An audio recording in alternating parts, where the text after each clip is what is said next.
ఈరోజు ప్రార్థనతో తరగతిని ప్రారంభించుకుందాం. ఓంకారం బిందు సంయుక్తం నిత్యం ధ్యాయంతి యోగినః కామదం మోక్షదం చైవ ఓంకారాయ నమో నమః. సదాశివసమారంభాం వ్యాసశంకరమధ్యమాం అస్మదాచార్యపర్యంతాం వందే గురుపరంపరాం. శంకరం శంకరాచార్యం కేశవం బాదరాయణం సూత్రభాష్యకృతౌ వందే భగవంతౌ పునః పునః. ధ్యానమూలం గురోర్మూర్తిః పూజామూలం గురోః పదం మంత్రమూలం గురోర్వాక్యం మోక్షమూలం గురోః కృపా. హరి ఓం. నమస్కారం గురువుగారు. తరగతి ప్రారంభించవలసిందిగా విన్నవించుకుంటున్నాను.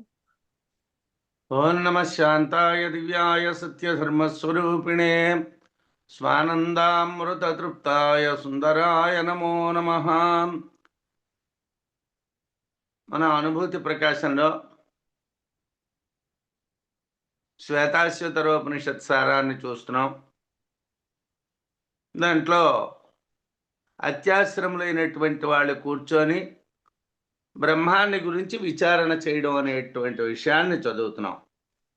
అంటే సాధారణంగా ఆశ్రమ ధర్మాలకు లోబడ్డటువంటి వాళ్ళు నిత్యానుష్ఠానాలు లేకపోతే తపస్సు ఇతరమైనటువంటి ధర్మాలకి ప్రాధాన్యం ఉంటుంది.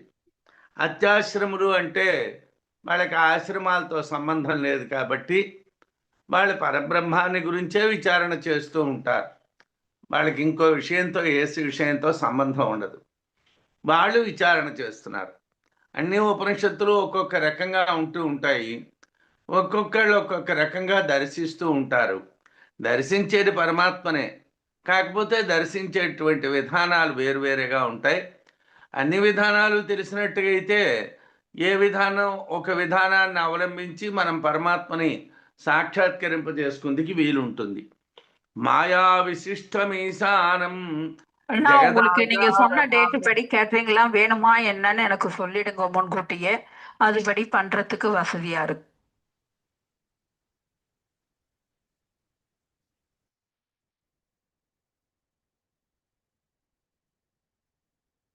மாயா விசிஷ்டமீசானம் ஜகதாகாரதாங்கதம் సంసార చక్రమిత్యాహు సంసారాఖ్య నదీతి చ. లోకంలో చాలామంది మన పూర్వులు మనకి తెలిసినటువంటి కాలం దగ్గర నుంచి సంసారం ఓ చక్రం లాంటిదిరా, పుడుతూ ఉంటాం చస్తూ ఉంటాం, అది అలా తిరుగుతూ ఉంటుంది అంటారు. యథార్థానికి వాళ్ళే ఉపనిషద్వాక్యాలని వాళ్ళు చెప్పరు. అలాగే సంసారం ఓ ప్రవాహం లాంటిదిరా, అలా దాంట్లో కొట్టుకుపోతూ ఉంటాం అని అంటూ ఉంటారు. దానికి వాళ్ళు ఏమీ చెప్పరు. అంటే చిన్నప్పటి దగ్గర నుంచి పెద్దవాళ్ళు మాట్లాడుకుంటున్నప్పుడు విన్న మాటల్లో వీటికి ఉపనిషత్ ప్రమాణాలు ఉపనిషత్తుల్ని చెప్పడాలు ఏమీ వినలేదు, కానీ మాటలు విన్నాం. వాటిని ఇక్కడ చెప్తున్నారు. మాయా విశిష్టం, మాయతో విశిష్టుడైనటువంటి ఈశానం ఈశ్వరుని జగదాకారతాంగతం జగద్రూపము పొందినటువంటి వాడిని సంసార చక్రమితి, సంసార చక్రము అని, సంసారాఖ్య నదీతి చ, సంసారం అనే పేరు కలిగినటువంటి నది అని ఆహుహు చెప్పుచున్నారు. జగత్ అంటే జడం. జడమైనటువంటి జగత్ ఎలా తిరుగుతుందండి?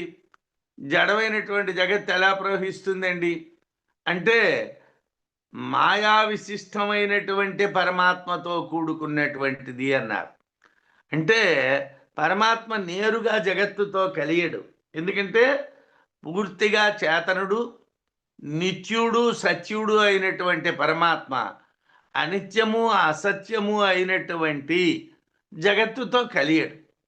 మరి అలాంటప్పుడు జగత్తు ఎలా తిరుగుతుంది? జగత్తుకి ఎలాగ ప్రవాహ రూపం వస్తుంది అంటే మాయతో కూడుకున్నటువంటి పరమాత్మ తిరుగుతాడు.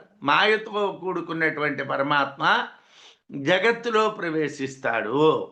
మాయా విశిష్టం, మాయతో కూడుకున్నటువంటి ఈశానం ఈశ్వరుణ్ణి జగతాకారతాంగతం, జగత్తు అనేటువంటి రూపం పొందినటువంటి వాడిని సంసార చక్రమితి, సంసార చక్రమని, సంసార నదీతి చ, సంసార నది అని ఆహుహు చెప్తారు. యథార్థానికి సంసారం అనేటువంటిది చైతన్యవంతమైనటువంటిది కాదు, జడమైనటువంటిది. మనం చాలా తాపత్రయం పడుతున్నాం. ఈ లోకంలో నన్ను గుర్తించాలి అని చాలా తాపత్రయం పడుతున్నాం. ఎందుకు తాపత్రయం పడాలి? ఏది ఎలా జరగాలో నిర్ణయించేటువంటి వాడు పరమాత్మ, జగత్తుని నడిపించేవాడు పరమాత్మ. నువ్వేదో ప్రయత్నం చేస్తేనో, నేనేదో ప్రయత్నం చేస్తానో, మరొకరేదో ప్రయత్నం చేస్తానో జగత్తు నడవదు కదా. మనందరం నడిపించబడేటువంటిది అతని ద్వారా కదా. మాయా అనేటువంటి దాంతో విశిష్టమైనటువంటి పరమాత్మ మనల్ని నడిపిస్తున్నాడు.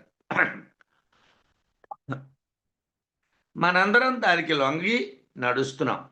మాయతో కూడినటువంటి పరమాత్మ జగత్తు అనేటువంటి రూపంగా గోచరిస్తున్నాడు. దానినే సంసార చక్రమని, సంసార నది అని అంటారు. జగత్తు అనేటువంటిది యథార్థంగా లేదు, భ్రాంతి. మీరు లేరు, నేను ఇవేవీ లేవు, ఇదంతా భ్రాంతి. ఈ భ్రాంతి దేని ఎందుకు కలుగుతున్నది? పరమాత్మ ఎందే కలుగుతున్నది. తాడునందే పాము అనే భ్రాంతి కలిగినట్టుగా పరమాత్మ ఎందే జగత్తు అనేటువంటి భ్రాంతి కలుగుతున్నది. పరమాత్మ ఎందు భ్రాంతి ఎందుకు కలుగుతున్నది? పరమాత్మ మాయతో కూడి ఉండడం వలన మనకి భ్రాంతి కలుగుతున్నది. మనం నేరుగా మాయ లేకపోతే పరమాత్మని జగత్తు అనుకోం. పరమాత్మ మాయతో ఉండడం వలన మనం జగత్తు అనుకుంటున్నాం. ఆ భ్రాంతమైనటువంటి జగత్తునే సంసార చక్రమని, సంసార నది అని అంటారు. తమేకనేమిన్ త్రివృతగుం షోడశాంతం శతార్థారం వింశతి ప్రత్యరాభి అష్టకైషడ్భి విశ్వరూపైకపాశం త్రిమార్గభేదద్వినిమిత్తైకమోహం అని మనకి శ్వేతాశ్వతరోపనిషత్తులో మంత్రం. మనం ప్రతి విషయానికి, అన్ని ఉపనిషత్తులకి సంబంధించినటువంటి మూలం ఏమిటి ఉంటున్నది, విద్యారణ్యుల వారు ఏం చెప్తున్నారు అన్నటువంటిది మనం చదువుతున్నాం. ఇక్కడ కూడా అలాగే మనం శ్వేతాశ్వతరోపనిషత్తు యొక్క మూలాన్ని ఓసారి చూస్తున్నాం. శ్వేతాశ్వతరోపనిషత్తులో ఏం చెప్పారు అంటే, బ్రహ్మజ్ఞానులైనటువంటి వాళ్ళు ఆ పరబ్రహ్మని బండి చక్రం నేమిగా, త్రిగుణాత్మకమైనటువంటి ప్రకృతితో ఆవరించినటువంటి వాడిగా 16 కొనలు, 50 ఆకులు, అలాగే 20 అరలు ఉన్నటువంటి బండి చక్రం కలవారిగా, 6 అష్టకాలు, 8 తత్వాలు కలిగినటువంటి వారిగా, విశ్వరూపం అయినటువంటి ఒకే పాశం కలవాడిగా, ధర్మం అధర్మం జ్ఞానం అనేటువంటి 3 మార్గాలు కలిగినటువంటి వాడినిగా, పాప పుణ్యాలు మోహాలు కలవాడినిగా దర్శించారు అని చెప్పారు. అంటే యథార్థానికి పరమాత్మని దర్శించడం అంటే, పరమాత్మని జ్ఞానులైనటువంటి వాళ్ళు ఏ రకమైనటువంటి నామరూపాలు లేకుండా చూస్తారు. మాయలో ఉన్నటువంటి పరమాత్మని చూసేటువంటి వాళ్ళు మాయనే చూస్తారు. పంచప్రశ్రోతోయం పంచయోన్యుగ్రభక్త్రాం పంచబుద్ధ్యాదిమూలాం పంచావర్తాం పంచదుఃఖ ఉఘవేగాం పంచాశద్భేదాం పంచవర్యామధీమహ అనేటువంటి శృతివాక్యం. అంటే శ్వేతాశ్వతరోపనిషత్తులో మరో శృతివాక్యం, ఆ పరమాత్మ నదీ రూపము, ఆ పరమాత్మ పంచేంద్రియములే ప్రవాహము, పంచభూత మహాభూతాలే సుడులు, పంచ ప్రాణాలనేటువంటి అలలు కలవాడు, మనస్సే కారణంగా కలిగినటువంటిది, శబ్దాది పంచ విషయాలనేటువంటి వాడు కలిగినటువంటి వాడు, 5 రకాలైనటువంటి దుఃఖాలనేటువంటి చాలా వేగం కలిగినటువంటి ప్రవాహాలు కలవాడు, 50 రకాలైనటువంటి తమో మోహ భేదాలు కలిగినటువంటి వాడు, 5 రకాలైనటువంటి క్లేశాలు కలవాడు. సర్వజీవే సర్వసంస్థే బృహంతే అస్మిన్ హంసో భ్రామ్యతే బ్రహ్మచక్రే పృథగాత్మానం ప్రేరితారంచ మత్వా జుష్టః తతస్తే నామృతత్వమేతి. సకల జీవులకు కూడా జీవనాధారమైనటువంటి ప్రళయస్థానము, అన్నింటికన్నా ఉత్కృష్టమైనటువంటి పరబ్రహ్మం అనేటువంటి చక్రంలో పడి జీవుడు తిరుగుతూ ఉంటాడు. నేను వేరు బ్రహ్మ వేరు అని భావించడం వలన సంసారంలో చిక్కుకొని జరణ మరణాలు పొందుతాడు. తనకు బ్రహ్మకు భేదం లేదని తెలిస్తే అమృతుడవుతాడు. ఏ ఉపనిషత్తు మీరు చదివినా జీవబ్రహ్మైక్య యోగమే చెప్తుంది. అయితే చెప్పేటువంటి విధానం వేరేగా ఉంటుంది అంతే తప్పిస్తే చెప్పడం ఒకటే చెప్తుంది. అనేక రకాలు చెప్పవు. ఒక్కడే పరమాత్మ. ఆ పరమాత్మే జగత్తు అనేటువంటి భ్రాంతి. పరమాత్మ కన్నా భిన్నమైంది మరొకట్లేదు. పునః పునః జాయమానః చక్రవత్ పరివర్తతే అవిచ్ఛేదేన సంసారో నదీవత్ ప్రవహేత్ సదా. పునః పునః మాటి మాటికి జాయమానః పుడుతూ ఉన్నటువంటి వాడై చక్రవత్ చక్రము వలె పరివర్తతే తిరుగుచుండును. మాటి మాటికి పుడుతూ ఉంటాం. మనం చేసిన కర్మాలని బట్టి పుడుతూ ఉంటాం. మనం మాయామోహాలతో కూడుకున్న వాళ్ళం కాబట్టి మనం చాలా మంచి పనులు చేస్తున్నామని అనుకుంటూ ఉంటాం. మనకి అదో భ్రాంతి. కానీ మనం చేస్తూ ఉన్నటువంటి వాటిలో మోహకారణమైనటువంటి ఉన్నాయా లేదా చూడాలి. మనం ఏమైనా మోహంతో ప్రవర్తిస్తున్నామా లేదా చూడాలి. మనం చేస్తూ ఉన్నటువంటిది ఎంతవరకు సత్యం, ఎంతవరకు అసత్యం అన్నటువంటి చూడాలి. ఇందుకోసం ఈ సంసారం అనేటువంటి చక్రంలో పడిపోవడానికి ఈ మాయా మోహాలే కారణం. ఈ మాయ వల్ల, ఈ మోహం వల్లే మళ్ళీ మళ్ళీ పుడుతూ ఉంటాం. సదా ఎల్లప్పుడూ అవిచ్ఛేదేన అంతరాయం లేకుండా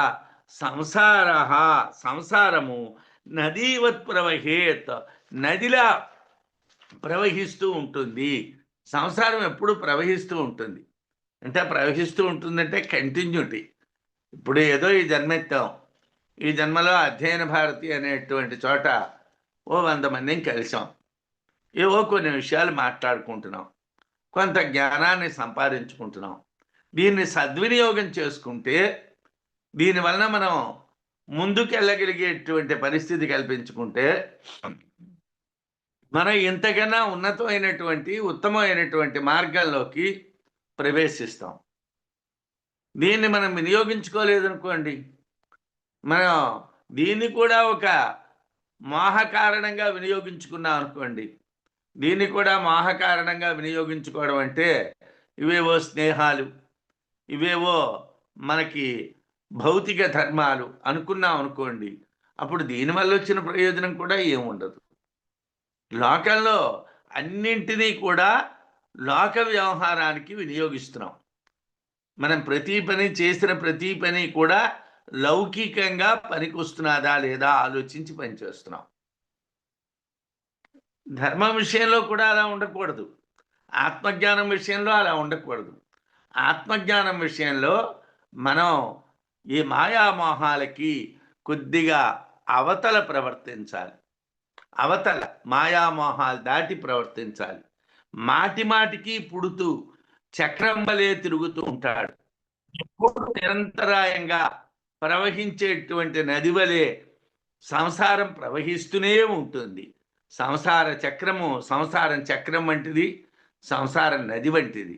అంటే యథార్థానికి పూర్వులు బాగా చదువుకొని వాళ్ళు ఆ విషయాలన్నీ వంటబట్టినటువంటి వాళ్ళు అవడం చేత బహుశా వాళ్ళు ఏ రకమైనటువంటి ఉపనిషత్తుల్ని ఉదాహరించకుండానే సంసారం చక్రం లాంటిదిరా, సంసారం నది లాంటిదిరా, అది ఏదడం కష్టంరా అని అనేవాళ్ళేమో మనకు తెలియదు.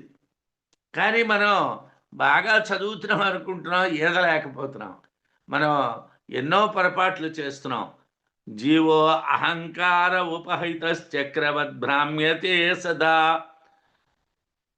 మాయోపహత ఈశానో జన్మసు ప్రేరయేదము. అసలు ఈ జన్మలు ఎందుకు వస్తున్నాయండి? ఈ జన్మలన్నీ రావడానికి కారణం ఏమిటండి? మన అందరం కూడా మాయామోహాలకి లొంగిపోయి ఉన్నాం. ఆ మాట ఒప్పుకోం. మనలో ఉన్నటువంటి భ్రాంతి ఏమిటంటే, ఒరే నాయనా నువ్వు మాయలో ఉన్నావురా అంటే, నేనే మాయలో లేనండి, నేను జ్ఞానంలో ఉన్నానండి.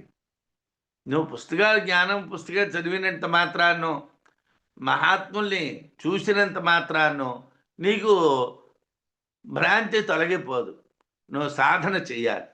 అహంకార ఉపహిత, అహంకారము ఉపాధిగా కలిగినటువంటి జీవుడు చక్రము వలె సదా ఎల్లప్పుడూ భ్రామ్యతే తిరుగుచుండును. అహంకారం వల్ల, అహంకారం అంటే అందరికీ తెలుసు, అందరిలోనే ఉన్నది. అందరము దాన్ని ఆలంబనం చేసుకొనే బతుకుతున్నాం. నేను ఏమిటి చెప్పండి? ఎవరిని నేనెవరిని? నాకున్నటువంటి అధికారం ఏమిటి? నేను మాయా రూపాన్ని పట్టుకొని నేను అంటే ఏమొస్తుంది చెప్పండి? చక్రంలా తిరుగుతున్నారు. మాయోపహిత ఈశాన, మాయ ఉపాధిగా కలిగినటువంటి పరమాత్మ అముం ఈ జీవుని జన్మల యందు ప్రేరేపించును.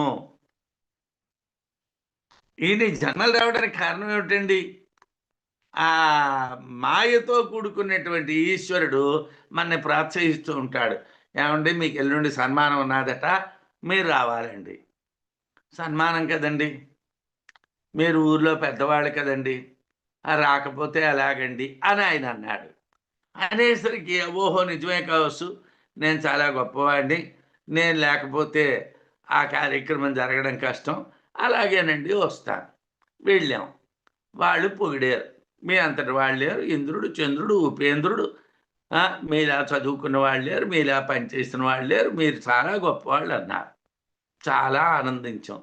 వాళ్ళు శాలువ కప్పారు, కప్పించుకున్నాం, వచ్చాం. ఇది మన అహంకారానికి సంబంధించినటువంటి విషయం. ఇది మన అహంకారానికి సంబంధించి. ఈ అహంకారం అసలు ఎందువల్ల పనిచేస్తున్నది? మాయ వల్ల పనిచేస్తున్నది. పరమేశ్వరుడు ఏం చేశాడు? ఒరే నాయన దీన్ని కాస్త ఇలా తోశాడు ముందుకి, ఒరే వెళ్ళురా అని. వెళ్ళాం. ఆ సన్మానం జరిగింది, జన్మ వచ్చింది. ఎందుకురా? తూష్టి భావంగా ఉండొచ్చును కదరా, హాయిగా నీకు బాలేదు, నువ్వు పడొచ్చును కదరా, నువ్వు ఆ పరమాత్మని చింతించుకోవచ్చును కదరా. అదే అబ్బాయి అలా బుర్ర ఉండదండి, ఏదో అలా వాడు పిలిచాడండి, వీడు పిలిచాడండి. నేను కొంత వయస్సులో ఉంటున్నటువంటి రోజుల్లో ఒక పని మీద ఒక రాజకీయ నాయకుడి దగ్గరికి వెళ్ళాను. ఆ రాజకీయ నాయకుడు చాలా హడావిడిగా ఉన్నాడు. అయ్యా చిన్న పని నుండి వచ్చామండి అంటే, గురువుగారు ఒక 2 నిమిషాల్లో మీరు ఏమిటో పని చెప్పండి, నేను అర్జెంటుగా విశాఖపట్నం ఎయిర్పోర్ట్కి వెళ్ళాలి. ఒక మినిస్టర్ గారు దిగుతున్నారు. అతనికి కొత్తగా మినిస్ట్రీ వచ్చింది. మనమంటే ఇంతకు ముందు ఆ మినిస్టర్ పదవులు చేసాం కాబట్టి మనకి దాని మీద అంత వ్యామోహం ఉండదు. వాడికి కానీ మనం వెళ్ళి స్వాగతం చెప్పకపోతే బాధపడతాడండి అట. సరే ఏదో నా పని చెప్పేశాను. అయ్యా వస్తారా? ఆయన కూడా బయలుదేరి వెళ్ళిపోయాడు. ఏమిటండి అంటే, కొత్తగా ఏదైనా మనకు లభించింది అనుకోండి, ఎవరో కొత్తగా మనని మీరు పండితుడు అన్నారనుకోండి, ఓహో నేను నిజంగా పండితుడేమో. నువ్వు నిజంగా పండితుడివా? నువ్వు పండితుడివి కాదు, పండితం మన్యమానా. ఉపనిషత్తులు ఏం చెప్తున్నాయ్యా? నువ్వు పండితుడివే అయితే పరమాత్మ తెలియాలి, పండితుడైతే పరమాత్మ తెలియాలి. పరమాత్మ కన్నా లోకం నీకు తెలిసిందంటే నువ్వు పండితుడివి కావు. పండితం మన్యమానా అంటే, ఇప్పుడు మనం ఈ అహంకారం ఉపాధిగా కలిగినటువంటి జీవుడు చక్రం వల్ల తిరుగుతూ ఉంటాడు. మాయ ఉపాధిగా కలిగినటువంటి పరమాత్మ ఆ జీవుని జన్మ కర్మలు పొందడానికి ప్రేరేపిస్తూ ఉంటాడు. అలా వాడిని ఒరే చెయ్యిరా చెయ్యిరా చెయ్యిరా అంటాడు. మనమేమిటనుకుంటాం, ఈ ఆపర్చునిటీ నాకే వచ్చింది, అస్సలు ఎవ్వడికి రాలేదు, ఎంత అదృష్టం, 4 టీవీల్లో నా ముఖం కనిపించింది, నా అంత భాగ్యవంతుడు లేడు అనుకుంటాం. మనంత అమాయకం మరోడు లేడు. ఏమండి, సూర్యభగవానుడు ఉన్నాడు. సూర్యభగవానుడు ఉన్నప్పుడు భూమండలం మీద ఎన్ని చెరువులున్నాయో, ఎన్ని నీటి పడియలున్నాయో, ఎన్ని బావులున్నాయో, ఎన్ని నూతులున్నాయో అన్నింటిలోని సూర్యబింబాలు ఉన్నాయి సార్. అవన్నీ సూర్యుడు అవుతాయా? సూర్యుడు ఒక్కడే. ఏమండి, ఆయన ఆకాశంలో ఉంటాడు, ఆయన ఒక్కడే. ఇవన్నీ ఏమిటండి? ప్రతిబింబాలు. అలాగే మనం టీవీల్లో చూస్తున్నవి, పేపర్లో చూస్తున్నవి, పొగట్టల్లో వింటూ ఉన్నటువంటివి ప్రతిబింబములు మాత్రమే, బింబములు కావు, పరమాత్మ కాదు. నువ్వు ప్రతిబింబ భావం కావాలనుకుంటున్నావా, బింబభావం కావాలనుకుంటున్నావా? నువ్వు పరమాత్మగా మారదాం అనుకుంటున్నావా, నువ్వు మాయతో కూడుకున్నటువంటి ఉపాధి కలిగినటువంటి ప్రతిబింబంగా బతకాలనుకుంటున్నావా?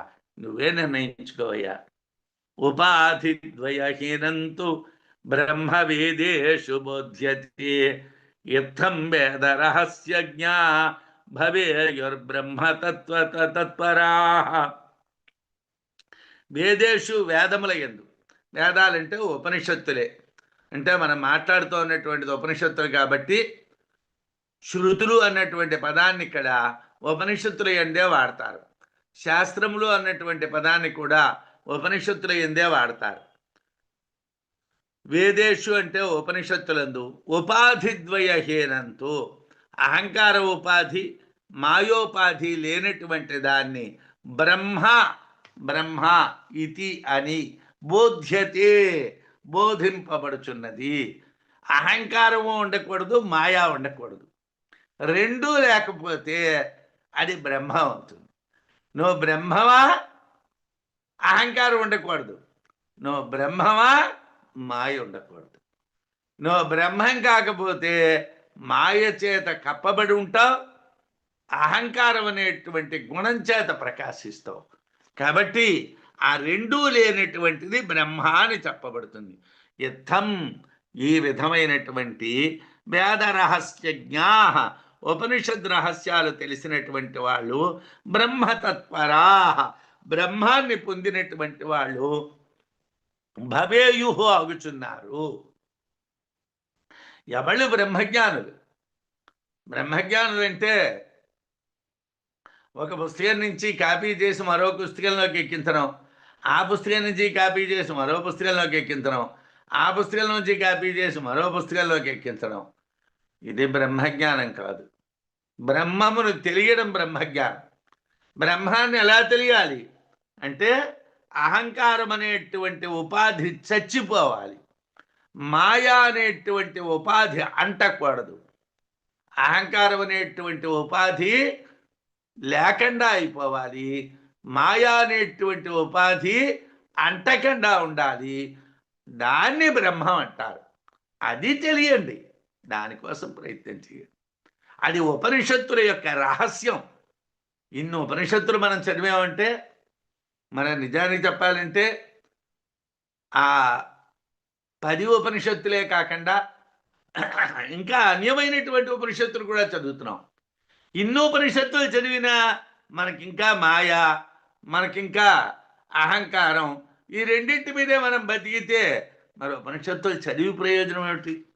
వేద రహస్యజ్ఞా, ఉపనిషత్తుల యొక్క రహస్యాలు తెలిసినటువంటి వాళ్ళు, బ్రహ్మతత్వం తత్పరాహ బ్రహ్మాన్ని పొందినటువంటి వాళ్ళు భవేయుహు అగుచున్నారు. ఉపాధులు 2 అంటే అహంకారోపాధి, మాయోపాధి. ఇవి 2 లేనటువంటిది బ్రహ్మం అని ఉపనిషత్తులు బోధిస్తున్నాయి, అని ఉపనిషత్తులు చెప్తున్నాయి. ఈ ఉపనిషత్ రహస్యం తెలిసినటువంటి వాళ్ళు బ్రహ్మాన్ని పొందినటువంటి వాళ్ళు అవుతున్నారు. ఉద్యేతమే తత్పరమంతు బ్రహ్మ తస్మాత్రయం స్వప్రీతి స్వప్రతిష్టామక్షరంచ అత్రాంతరం వేద విదో విదిత్వా లేనా బ్రహ్మణి తత్పరాయోని ముక్తా అని శ్వేతాశ్వతరోపనిషత్తులో మంత్రం. మంత్రంలో ఉన్నటువంటి అర్థాన్ని యథాతథంగా శ్లోకాల్లో చెప్పరు. దాంట్లో ఉన్నటువంటి దాన్ని అనుభవానికి తెచ్చుకున్నటువంటి మహాత్ములైనటువంటి యోగులు, విద్యారణ్యులు మొదలైనటువంటి వారు, వాళ్ళు ఏమిటి అనుభూతిని పొందారో మనకు అవి చెప్తారు. అంతకే తప్పించి దాంట్లో ఏమిటున్నాయో వాటికే డైరెక్ట్ ట్రాన్స్లేషన్ చేశారనుకోండి, వాడిని అనువాదకుడు అంటారు. అనువాదాలు చేసినటువంటి వాళ్ళు బ్రహ్మజ్ఞానం కలిగిన వాళ్ళు కారు. అనుభూతిని తెలిసినటువంటి వాళ్ళు బ్రహ్మజ్ఞానం కలవాళ్ళు. మనకు అనుభూతి కావాలి.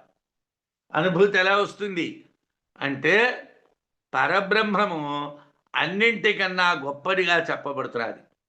ఆ పరబ్రహ్మమనందు భోక్త, భోగ్యము, నియామకుడు, అలాగే జాగ్రత్త, స్వప్నము, సుషుప్తి, దేహము, కాలము, నిమిత్తము అని మూడేసి ధర్మాలు ఆశ్రయించి ఉన్నాయి. ఆ బ్రహ్మాన్ని, ఆ పరబ్రహ్మాన్ని భోక్త, భోగ్యము, నియామకుడు అనేటువంటివి, జాగ్రత్త, స్వప్నము, సుషుప్తి అనేటువంటిది, దేహము, కాలము, నిమిత్తము అనేటువంటిది ఆశ్రయించున్నాయి.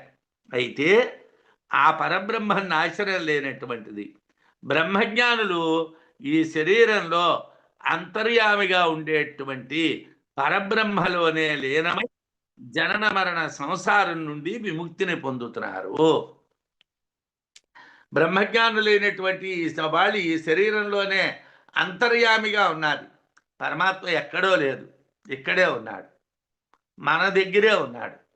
మనం పొందవలసినటువంటిది దాన్ని ఆ పరబ్రహ్మలోనే లీనమై జనన మరణ రూపమైనటువంటి సంసారం నుంచి జ్ఞానులు విముక్తిని పొందుతున్నారు. ఇక్కడ జ్ఞానం ముఖ్యం. జాగ్రత్త స్యాద్వ్యక్తమవ్యక్తం సృష్టి సంహారయో క్రమాత్. జగత్ స్యాద్వ్యక్తమవ్యక్తం సృష్టి సంహారయో క్రమాత్.